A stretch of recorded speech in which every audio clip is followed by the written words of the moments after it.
Welcome to Glencoe Ski Mountain. Coming from the east here, we see Rannoch Moor. All its bleak and desolate look. And just beyond the horizon there is the Blackwater Reservoir. Coming round we start to see the grey corries. Scorcoinnig Moor, Scorcoinnig Beg.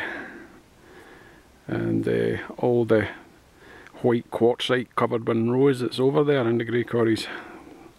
They call them grey corries, but today, because the sun is striking them hard, they appear to be white, so it even gives the effect of snow in summer, which is quite nice to look at.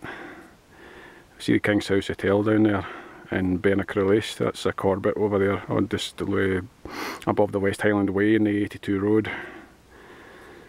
Coming round to the West Moor, we see Rannoch Moor and Rannoch Beg, two 4,000 foot Monroes over there.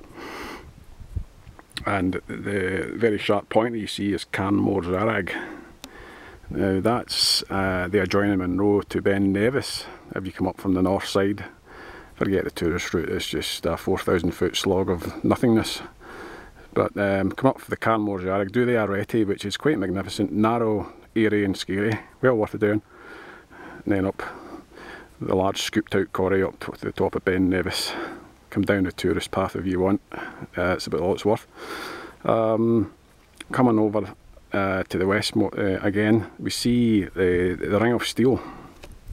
The Ring of Steel is a magnificent walk, probably one of the best walks in Scotland, if not the best, that I've ever attempted so far. Completed that recently. 4 Monroes and several Monroe tops, with all sorts of harum-scarum parts and adventure on tap. Well worth the doing. Much closer to the foreground here we see the Buccleuch of Moor.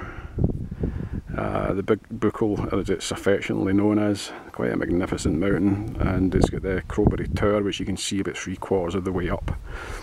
The curved ridge leads on to the Crowberry Tower, and then you can go for the Crowberry Tower to the top of the mountain itself. And if that's not enough for you, you can come back and do the other Monroe at the back.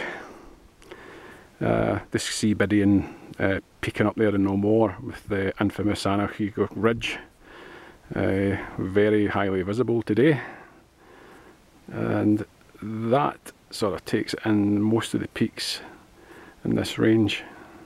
One of the finest walking areas in the UK, if not the finest, so if you ever get the chance, you fancy some keen adventure, this is the place to be.